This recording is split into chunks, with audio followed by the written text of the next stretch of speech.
9 de junio de 1944.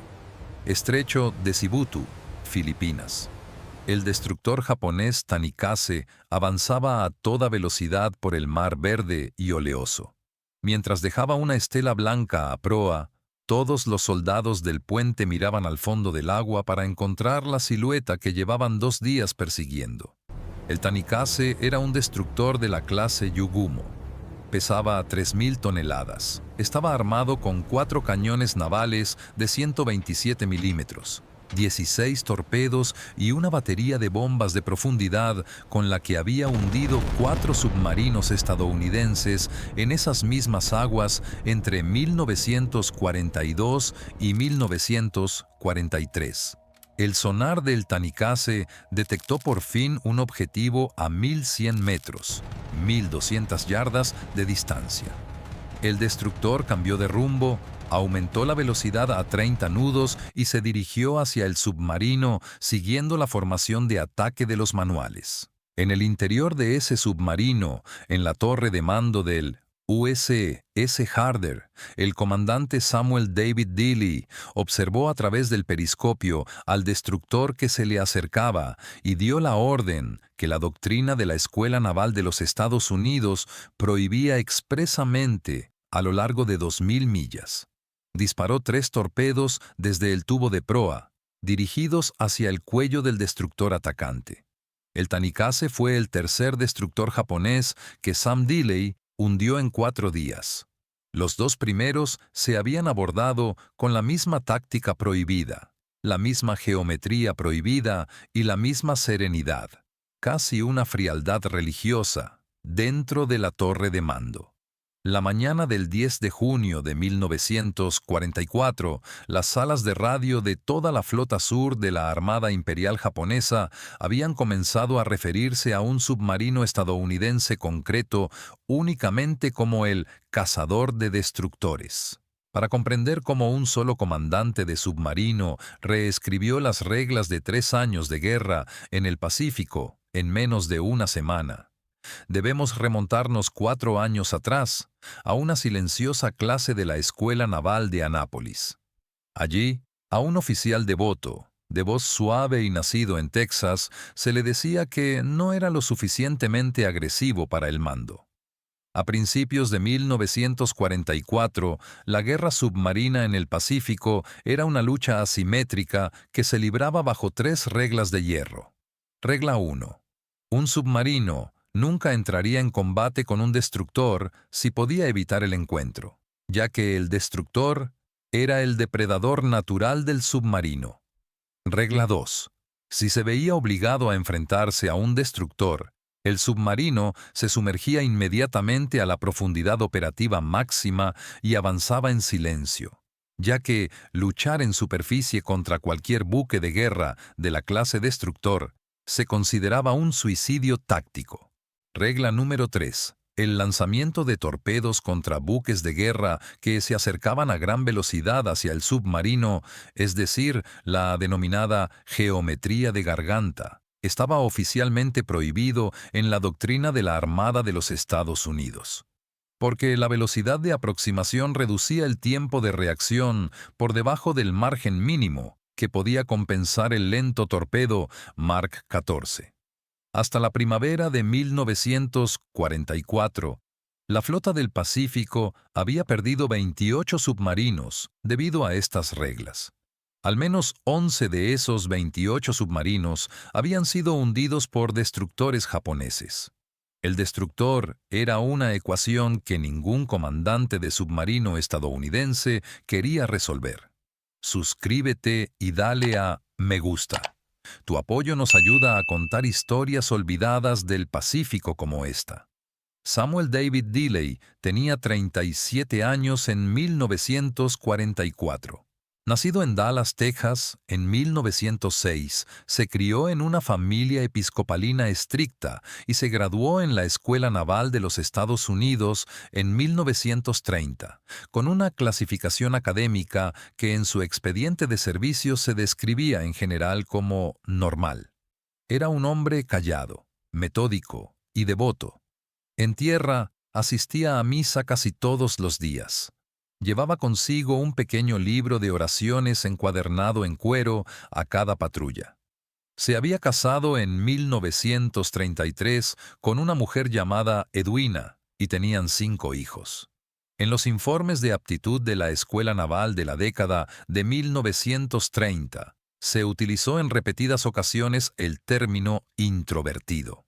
Un oficial escribió que Dilly era competente, pero carecía del carácter agresivo necesario para el mando de un submarino.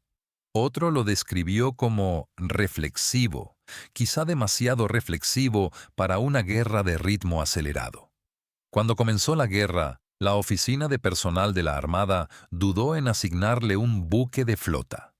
Finalmente, en diciembre de 1942, fue nombrado comandante del flamante USS Harder, un submarino de la clase Gato. El primer informe de patrulla que Dilly presentó a mediados de 1943 sorprendió a sus superiores. El informe incluía enfrentamientos más agresivos que los de otras patrullas de principios de ese año. El segundo informe de patrulla contenía aún más. Al finalizar la cuarta patrulla, el taciturno tejano se había ganado una reputación que contradecía todos los informes de aptitud que se habían escrito sobre él. Los hombres a su mando le habían puesto un apodo y lo habían enviado a sus hogares en cartas: cazador de destructores. La razón por la que Sam Dilly hacía lo que otros comandantes no hacían se escondía en sus estudios, casi obsesivos, sobre la geometría de los torpedos. La velocidad máxima del torpedo estándar, Mark 14, era de 46 nudos y su alcance máximo de 4.500 yardas, 4.115 metros. Pero el alcance real en combate era mucho menor, ya que cuanto más lenta fuera la velocidad de aproximación, mayores serían las posibilidades de que el objetivo cambiara de rumbo para esquivar el torpedo. El disparo desde el cuello, prohibido por la doctrina de la Armada de los Estados Unidos, se basaba en una única realidad matemática que nadie se había molestado en calcular. Si el destructor se acercaba al submarino a una velocidad de 30 nudos y el torpedo a 46 nudos, la velocidad de aproximación del torpedo al casco del destructor era de 76 nudos. Esto significaba que un torpedo disparado desde una distancia de 1.000 yardas, 914 metros, cubría esa distancia en 23 segundos. 23 segundos era menos del tiempo que le hacía falta al destructor para detectar la estela del torpedo, transmitir la alerta, girar el timón y salir de la línea de fuego. El destructor no podía escapar. Se acercaba a la geometría de disparo a gran velocidad. Dilly lo había calculado en papel milimetrado a finales de 1943 durante su cuarta patrulla. Lo había anotado en el informe de patrulla y lo había presentado al mando de submarinos en Pearl Harbor. El informe fue recibido, archivado y nunca se hizo público. La prohibición doctrinal seguía vigente. Y a finales de mayo de 1944, el USS Harder zarpó del puerto de Fremantle, en Australia, para lo que sería la patrulla submarina más extraordinaria de la historia de la Armada de los Estados Unidos. La quinta patrulla de combate del Harder tenía 2 misiones. La misión principal era el rescate de 6 guardacostas aliados que se encontraban atrapados en la costa norte de Borneo. La segunda misión consistía en llevar a cabo una guerra submarina sin límites en la zona de Tawi-Tawi, donde la Armada Imperial japonesa estaba concentrando su flota móvil para el conflicto que se conocería como la Batalla del Mar de Filipinas. La primera aproximación de reconocimiento del Harder a Tawi-Tawi se llevó a cabo la noche del 5 de junio.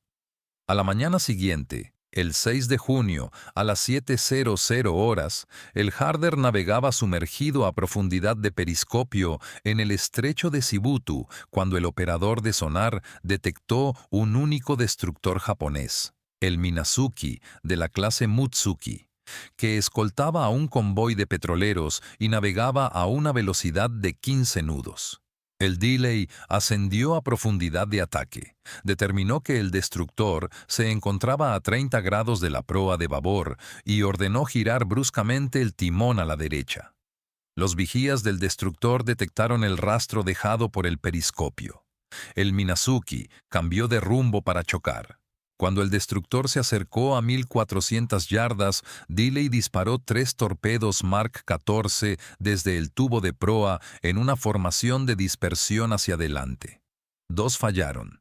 El tercero impactó en el centro del Minazuki. Partió la quilla del destructor y el barco se hundió en el fondo del estrecho de Sibutu en menos de 4 minutos. El Harder se sumergió a 200 pies, 61 metros, de profundidad. Permaneció en silencio y escuchó las explosiones secundarias. No había ningún avión. Tampoco hubo ninguna bomba de profundidad lanzada a continuación.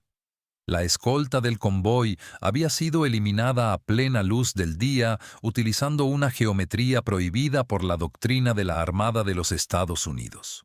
Menos de 30 horas después, en la mañana del 7 de junio, el Harder detectó otro contacto de sonar en las mismas aguas. Esta vez se trataba del destructor de la clase Yugumo Hayanami, más grande y rápido que el Minazuki. La misma geometría. El Hayanami avistó el periscopio a 4000 yardas de distancia. Aumentó su velocidad a 33 nudos y se dirigió hacia el submarino para embestirlo y lanzar una bomba de profundidad. Delay ordenó el lanzamiento de 3 torpedos desde el tubo de proa a una distancia de 1500 yardas. El primer torpedo falló por 25 pies, 7,6 metros. El segundo impactó en el depósito de municiones delantero del Hayanami. La proa del destructor quedó destrozada. El Hayanami se hundió en el fondo del estrecho de Sibutu menos de 2 minutos después del segundo impacto. El Harder esperaba en silencio a 800 yardas de la última posición del destructor, a 200 pies de profundidad. Los restos de la explosión llovían sobre él como si fuera lluvia. Esa noche, las salas de radio de la Armada Imperial Japonesa en Filipinas enviaban informes de emergencia fragmentados. Tenían un problema. Aún no sabían cuán grande era. Sin embargo, para comprender lo que sucedió en las siguientes 48 horas, primero hay que entender qué le esperaba al Harder al amanecer del 9 de junio. En las primeras horas de la mañana del 9 de junio, el Harder navegaba en superficie hacia el sur por el estrecho de Sibutu y estaba recargando sus baterías, cuando 2 destructores de la clase Yugumo detectaron al mismo tiempo su estela de escape y lanzaron un ataque desde el cuadrante opuesto. El Tanikaze se acercaba desde el norte a una velocidad de 30 nudos.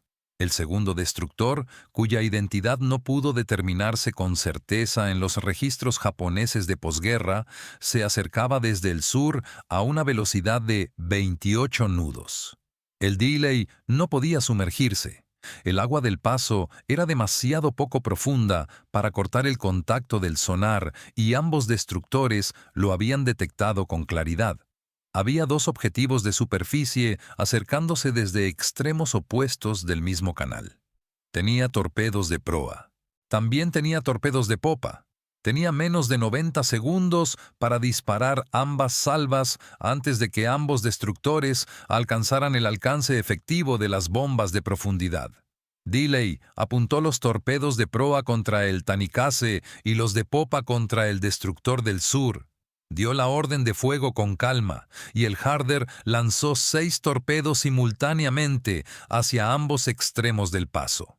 El Tanikaze recibió 2 impactos de torpedo en la sala de máquinas. Se partió en 2 y se hundió en 3 minutos. El destructor del sur recibió un impacto de torpedo en la popa, perdió propulsión y se alejó balanceándose hacia estribor. El combate había terminado. Hasta las 11 de esa misma mañana, el Harder había acabado con 3 destructores en 4 días utilizando la geometría por debajo del estrecho, que la doctrina de la Armada de los Estados Unidos llevaba 3 años prohibiendo expresamente. La patrulla no había terminado, ni siquiera había llegado a la mitad.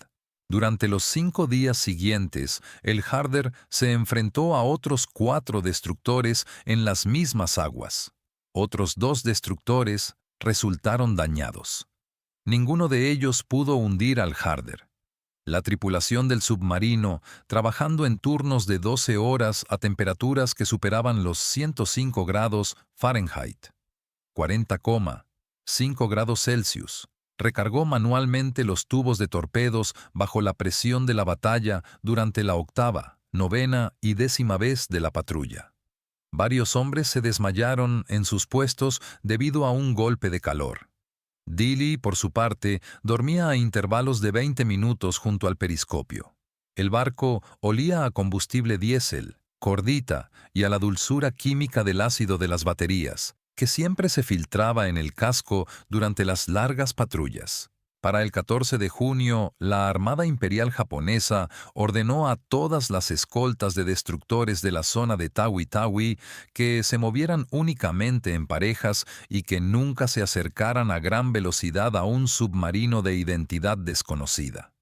Este único cambio doctrinal, transmitido por el cuartel general de la Flota Unida en Hiyoshi, constituía una respuesta directa a un submarino estadounidense. Tras rescatar a 6 observadores costeros aliados y hundir 3 destructores japoneses, el Harder, cuando finalmente fondeó en Fremantle el 3 de julio de 1944, fue propuesto para la Medalla de Honor por el Comando de Submarinos de Sam Dealey. La propuesta fue aprobada en 10 días. Se trataba de la aprobación más rápida de una medalla de honor en toda la guerra submarina del Pacífico hasta ese momento. Sam Dealey no vivió para recibir la medalla. El Harder zarpó de Fremantle el 5 de agosto de 1944 para su 6ª patrulla de combate y recibió la orden de operar en la costa occidental de Luzón. El 24 de agosto de 1944, el Harder atacó a un pequeño convoy japonés frente a la bahía de Dasol. El CE-22, un buque de defensa costera japonés, estableció un único contacto por sonar, avanzó a una velocidad de 15 nudos y lanzó 5 bombas de profundidad sobre la posición calculada. El Harder desapareció junto con toda su tripulación. 81 hombres, entre ellos Sam Dealey, de 37 años, terminaron su última patrulla a unas 350 pies, 107 metros, de profundidad en el mar de China Meridional.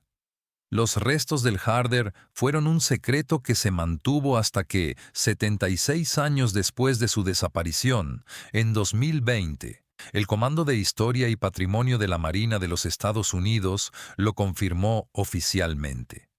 Las imágenes de sonar mostraban que la torre de mando del submarino seguía en pie, mientras que la proa apuntaba hacia el norte como si se encontrara en una última carrera de ataque. La medalla de honor fue entregada a la familia de Sam Dealey en una sencilla ceremonia celebrada en el Pentágono en 1945.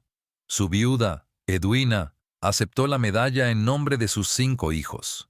En la cita oficial se indicaba que, durante la 5ª patrulla del USS Harder, se habían hundido 3 destructores japoneses en 4 días.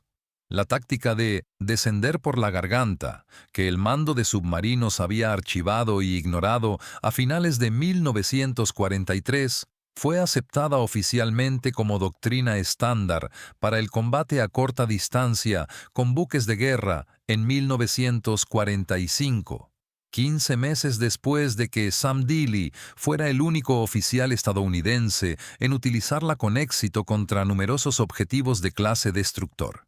A Harder se le atribuyeron, tras la guerra, 16 buques, unas 54.000 toneladas de buques enemigos y 4 destructores japoneses, el mayor número de destructores hundidos por cualquier submarino estadounidense durante toda la Guerra del Pacífico. Ningún otro submarino estadounidense había hundido 4 destructores durante la guerra. 43 años después de la desaparición del Harder, en 1987, la Armada de los Estados Unidos puso en servicio el destructor USS Dilley, que lleva el nombre del hombre al que en su expediente de servicio se le había calificado en su momento de demasiado callado para el mando.